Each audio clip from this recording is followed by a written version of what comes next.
महाकुंभ के महामंत्र में आपका स्वागत है। और इस महाकुंभ के महामंत्र में आज मैं चर्चा करूंगा 6 मुखी रुद्राक्ष की गंगा, यमुना और सरस्वती के तट पर उस बालुका में जो यमुना और गंगा के तटों पर बिल्कुल भिन्न है। एक लाल है, दूसरी सफेद है।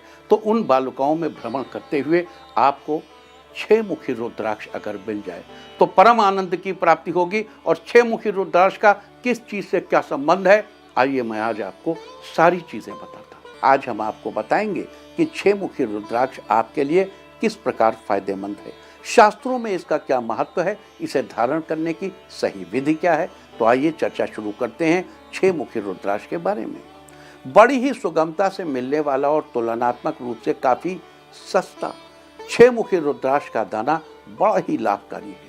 सभी 9 ग्रहों में से इस 6 मुखी रुद्राक्ष के दाने पर शुक्र ग्रह का प्रभाव रहता है, जो कि सुख, साधन, उपभोग आदि के कारक है। वहीं श्रीमद् देवी भागवत के अनुसार 6 मुखी रुद्राक्ष को भगवान कार्तिकेय का सूचक भी, कार्तिकेय से जुड़ा हुआ भी माना जाता है।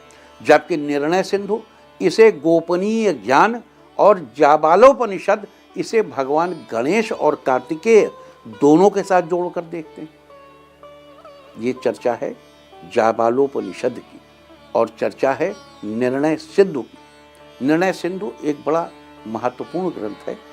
इस महत्वपूर्ण ग्रंथ को नारायण भट्ट नाम के एक व्यक्ति ने लिखा था, जो मदुरई जिले में पैदा हुए थे 1513 में। और बाद में वो वृंदावन आ गए और वृंदावन आकर के इन्होंने चैतन्य महाप्रभु के पंथ में अपना आगे दीक्षा ली, पढ़ाई की। इन्होंने कई महत्वपूर्ण पुस्तकें लिखी, उनमें से एक निर्णय सिंधु भी। निर्णय सिंधु के मुताबिक ये गोपनीय ज्ञान से रिलेटेड है 6 मुखी रुद्राक्ष। और जबकि आप जानते हैं कि हमारे 108 उपनिषद हैं, ईश, केन, कठ, प्रश्न, मुंडक, मांडूक्य, ऐतरेय, तैतरी, ऐसे ही 108 उपनिषद हैं। उनमें एक है जाबाल ऋषि का बताया हुआ जाबालोपनिषद। तो जाबालोपनिषद इसे भगवान गणेश और कार्तिकेय दोनों के साथ लिंकअप करके देखते हैं। साथ ही इस रुद्राक्ष के प्रभाव से वैभव की देवी माता महालक्ष्मी भी प्रसन्न होती हैं और धारक के ऊपर अपनी कृपा बनाए रखती है। आपको बता दूं कि 6 मुखी रुद्राक्ष के दाने मुख्यतः 2 जगह देखने को मिलते हैं, एक नेपाल में, दूसरा इंडोनेशिया में। और इनके भी मुख्यतः आकार में फर्क देखने को मिलता है। नेपाली 6 मुखी रुद्राक्ष के दाने पंचमुखी दानों के समान ही होते हैं, जबकि इंडोनेशियाई दाने आकार में थोड़े छोटे होते हैं। साधारण तौर पर ये 8 से 10 मिलीमीटर व्यास के होते हैं, लेकिन इन दोनों पर एक समानता, इन दोनों में एक समानता जरूर होती है, और वो है इन पर पड़ी धारियां। रुद्राक्ष पर पड़ी धारियों के आधार पर ही ये तय किया जाता है कि वह रुद्राक्ष कितने मुख का है। जैसे अगर किसी रुद्राक्ष पर 3 धारियां पड़ी होंगी तो वो 3 मुखी रुद्राक्ष कहलाएगा। उसी प्रकार 6 मुखी रुद्राक्ष चाहे किसी भी स्थान का हो, लेकिन उस पर आपको 6 धारियां पड़ी हुई दिखाई देंगी। अतः इस आधार पर आप 6 मुखी रुद्राक्ष की पहचान कर सकते हैं। तो ये थी 6 मुखी रुद्राक्ष की पहचान से जुड़ी कुछ खास बातें। इसके अलावा आपको बता दूं कि दरअसल 6 मुखी रुद्राक्ष को 13 मुखी रुद्राक्ष का ही पर्याय बताया गया है। मतलब 13 मुखी न पहन पाओ, 6 मुखी पहन ली, यानी ये 13 मुखी रुद्राक्ष के समान फल देने वाला है। लेकिन तुलनात्मक रूप से 13 मुखी रुद्राक्ष का दाना अधिक महंगा होता है, क्योंकि ये कम पैदा होता है। अतः जो लोग 13 मुखी रुद्राक्ष से संबंधित लाभ पाना चाहते हैं, लेकिन महंगा होने की वजह से उसे खरीद नहीं पा रहे हैं, तो आप 6 मुखी रुद्राक्ष से भी वही लाभ पा सकते हैं। आपको बता दूं कि 6 मुखी रुद्राक्ष व्यक्ति को साहसी बनाता है। इसे धारण करने वाला व्यक्ति हर तरह के सुख साधन से संपन्न होता है। वह अभिव्यक्ति की कुशलता बढ़ाने और इच्छा शक्ति के विकास में भी सहायक है। अगर 6 मुखी रुद्राक्ष के एक दाने को 4 मुखी के 2 दानों के साथ मिलाकर पहना जाए तो इससे बच्चों की पढ़ाई में एकाग्रता बढ़ती है, बौद्धिक क्षमता तेज होती है, शिक्षा में उच्च सफलता मिलती है, याददाश्त तेज होती है और लेखन कला तथा बोलने का कौशल प्राप्त होता है। दरअसल 6 मुखी और 4 मुखी रुद्राक्ष के इस संयोग को सरस्वती बंध कहते हैं। रुद्राक्षों के संयोगों को बंध कहते हैं। सरस्वती बंध, 2 दाने 4 मुखी, बीच में एक 6 मुखी। अतः इस संयोग को धारण करने से व्यक्ति के ऊपर माता सरस्वती की कृपा भी बनी रहती है। इसके अलावा जिन लोगों को मानसिक रूप से परेशानी बनी रहती है, जिन्हें बार बार भूलने की आदत होती है, या जिन्हें मिर्गी का दौरा पड़ता है, या जो लोग हर समय उदासी से घिरे रहते हैं, उन लोगों के लिए भी 6 मुखी रुद्राक्ष बहुत फायदेमंद है। अगर आपको भी इस तरह की कोई परेशानी रहती है तो उसके लिए 6 मुखी रुद्राक्ष के दानों को 10 से 15 मिनट के लिए दूध में उबालने के बाद उसमें से रुद्राक्ष को अलग करके दूध को पीना चाहिए। कहते हैं इससे मानसिक परेशानियां, बार बार भूलने की आदत, मिर्गी और साथ ही उदासी से भी छुटकारा मिलता है, ऐसा बताया गया। आपको बता दूं कि इस उपाय में कुछ लोग 6 मुखी रुद्राक्ष की जगह 4 मुखी का भी इस्तेमाल करते हैं। अगर आप अपने निकटजनों से अच्छे रिश्ते स्थापित करना चाहते हैं तो आपको 6 मुखी रुद्राक्ष के 2 दानों के साथ एक 13 मुखी रुद्राक्ष पहनना चाहिए। 6 मुखी रुद्राक्ष और 13 मुखी रुद्राक्ष के इस संयोग को मोहिनी शक्ति के नाम से भी जाना जाता है।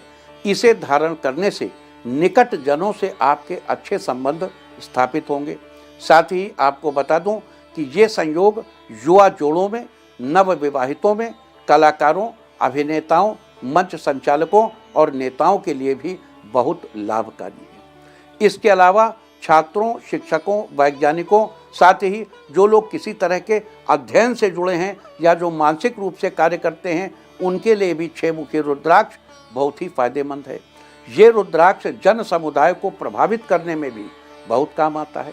जो लोग संतान प्राप्ति की इच्छा रखते हैं उनके लिए भी 6 मुखी रुद्राक्ष बहुत फायदेमंद है।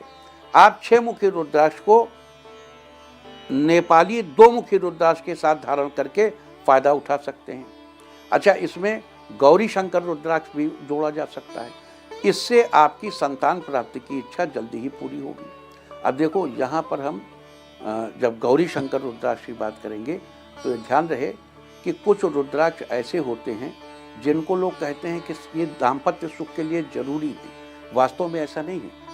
कुछ रुद्राक्ष ऐसे हैं जो केवल सन्यासियों के लिए लोग कह देते हैं दाम्पत्य सुख के लिए जरूरी।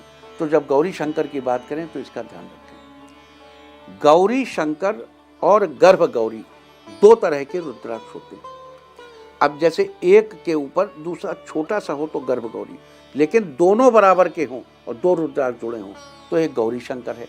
गौरी शंकर अधिकांश लोग दाम्पत्य सुख को बढ़ाने के लिए दे देते हैं। ये उचित नहीं है। गौरी शंकर रुद्राक्ष केवल सन्यासियों को धारण करना चाहिए, साधुओं को धारण करना चाहिए, अर्धनारीश्वर की उपासना करने वाले या वो लोग जो स्त्री और पुरुष में भेद न करना चाहते हों उन लोगों को धारण करना चाहिए। और अब अगर स्वास्थ्य के संदर्भ की बात करें तो 6 मुखी रुद्राक्ष का दाना आंखों को फायदा पहुंचाने के साथ ही मुख संबंधी समस्या और गले संबंधी समस्या में फायदेमंद है। साथ ही ये दाना मनोदशा, कैंसर या शरीर में किसी भी अवयव की खराबी को दूर करने में भी सहायक है। अगर आपकी रक्त नलियों में या तंत्रिकाओं में किसी तरह की रुकावट आ रही हो तो उसमें भी 6 मुखी रुद्राक्ष का दाना काफ़ी फायदेमंद है। इस दाने को दाहिने हाथ की कलाई या बाजू पर पहन सकते हैं, लेकिन अगर आप कलाई या बाजू पर न पहनना चाहें तो आप इसे गले में भी धारण कर सकते हैं। आपको रुद्राक्ष के जरिए रक्त शोधन का एक उपाय बता दूं। इसके लिए रुद्राक्ष का चूर्ण करके उबलते पानी में डालें और पानी की मात्रा को रुद्राक्ष के वजन से 6 गुना ज़्यादा रखें। मतलब रुद्राक्ष को तौल लीजिए, मान लीजिए वो 5 ग्राम है तो 30 ग्राम पानी में उबालिए। पानी जब गर्म होकर चौथाई हिस्सा रह जाए तो इसे आंच पर से हटाकर काढ़े के रूप में प्रयोग करें। इस काढ़े को शहद के साथ लिया जाए तो रक्त शोधन होता है और शक्ति मिलती है। और अब बात करते हैं 6 मुखी रुद्राक्ष को धारण करने की विधि के बारे में। शास्त्रों के अनुसार किसी भी रुद्राक्ष को धारण करने से पहले उसकी उचित प्रकार से पूजा और उस पर मंत्र का जप किया जाना बहुत जरूरी है। अतः 6 मुखी रुद्राक्ष को धारण करने के लिए सबसे पहले रुद्राक्ष को एक साफ सुथरे स्थान पर रखकर गंगा जल या शुद्ध जल से स्नान कराएं। फिर उस रुद्राक्ष के दाने पर थोड़ा सा चंदन घिसकर लगाएं। इसके बाद रुद्राक्ष को धूप दीप दिखाकर उसकी अच्छे से पूजा करें और उस पर एक सफ़ेद पुष्प भी चढ़ाएं। फिर उस रुद्राक्ष के दाने को शिवलिंग या शिव जी की फोटो या मूर्ति से स्पर्श कराकर शिव जी के पंचाक्षरी मंत्र का जप करें। मंत्र है ओम नमः शिवाय। इस मंत्र का कम से कम 11 बार जप करें, संभव हो तो 108 बार करें। शिव जी के पंचाक्षरी मंत्र के अलावा विभिन्न शास्त्रों के हिसाब से 6 मुखी रुद्राक्ष पर किन मंत्रों का जप बताया गया है ये भी आपको बता देता हूँ। शिव पुराण के अनुसार 6 मुखी रुद्राक्ष को धारण करने के लिए ओम ह्रीं ह्रूं नमः, ओम ह्रीं ह्रूं नमः इस मंत्र का जप करना बताया गया है। मंत्र महारणों के अनुसार ओम ह्रूं नमः, मंत्र महारणों के अनुसार ओम ह्रूं नमः इस मंत्र का जप बताया गया है।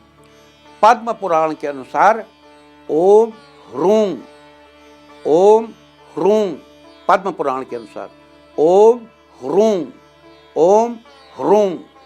स्कंद पुराण के अनुसार ओम ह्रीं नमः, ओम ह्रीं नमः इस मंत्र का जप बताया गया है। इसके अलावा महामृत्युंजय मंत्र ओम त्र्यंबकम यजामहे सुगंधिम पुष्टिवर्धनम उर्वारुकमेव बंधनान मृत्युर्मुक्षीयमामृतात् और अघोर मंत्र यानी कि ओम अघोरेभ्यो अथ घोरेभ्यो घोर घोरतरेभ्यः सर्वेभ्यो सर्वेभ्यो नमस्ते अस्तु रुद्ररूपेभ्यः। इस प्रकार मंत्र जप करने के बाद आपका रुद्राक्ष सिद्ध हो जाएगा। अब आप उस रुद्राक्ष को धारण कर सकते हैं। 6 मुखी रुद्राक्ष की चर्चा करते समय मुझे स्मरण आता है कि 6 आकृतियों वाला काल पुरुष भी होता है। और 6 आकृतियों वाला काल पुरुष कौन है? वह षडैश्वर्य यानी वीर्य ज्ञान श्री यश वैराग्य और प्रभुत्व से युक्त है।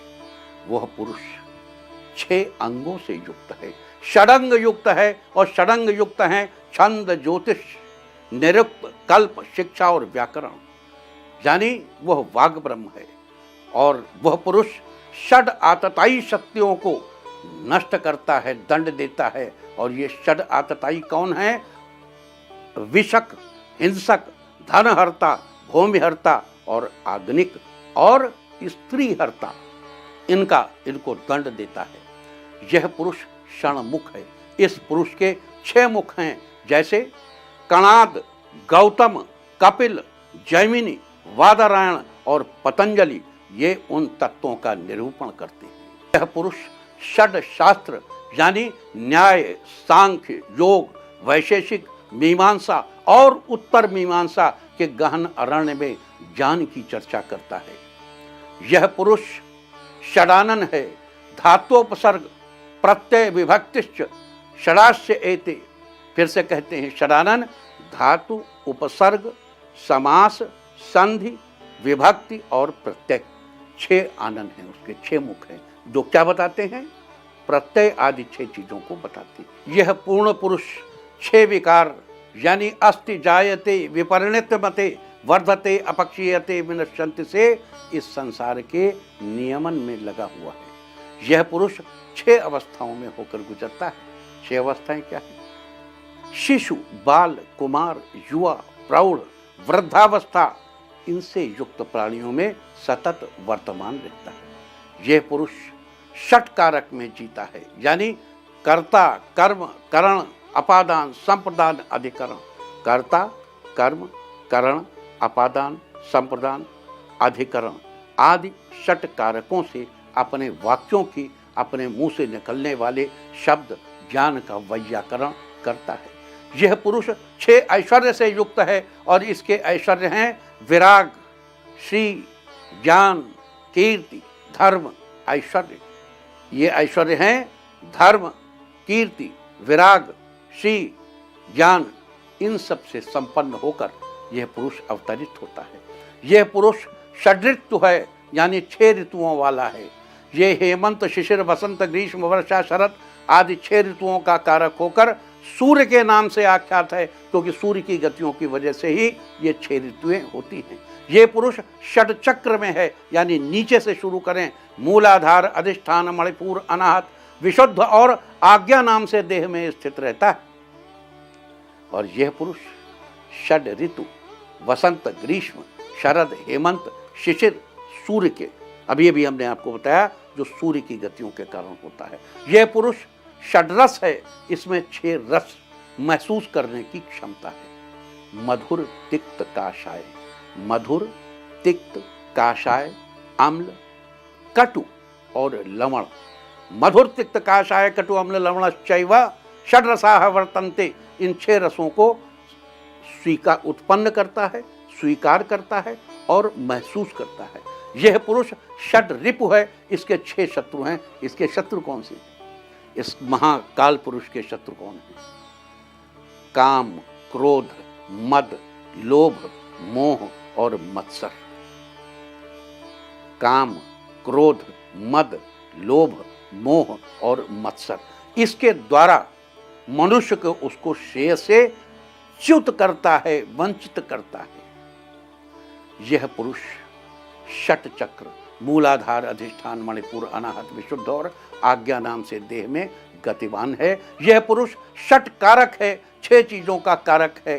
कर्ता, करण, संप्रदान, करण, अपादान, अधिकरण। तो इन सब से युक्त ये जो 6 रस, 6 अंग, 6 प्लव, 6 उत्प्लव, 6 चीजों से युक्त ये काल पुरुष है, इसका हम सातुल्य 6 मुखी रुद्राक्ष से करने में समर्थ होते। मुझे उम्मीद है कि गंगा, यमुना और सरस्वती की धरती पर मौजूद आपने इस ज्ञान को प्राप्त कर, इस ज्ञान को अंगीकार कर, इस ज्ञान को आत्मसात कर और इस ज्ञान को अमल में लाकर, प्रयोग में लाकर आप निश्चित रूप से लाभ के पात्र बनेंगे। हमारी समस्त शुभकामनाएं आपके साथ हैं। जय भारत, जय सनातन, हर हर गंगे, जय जय।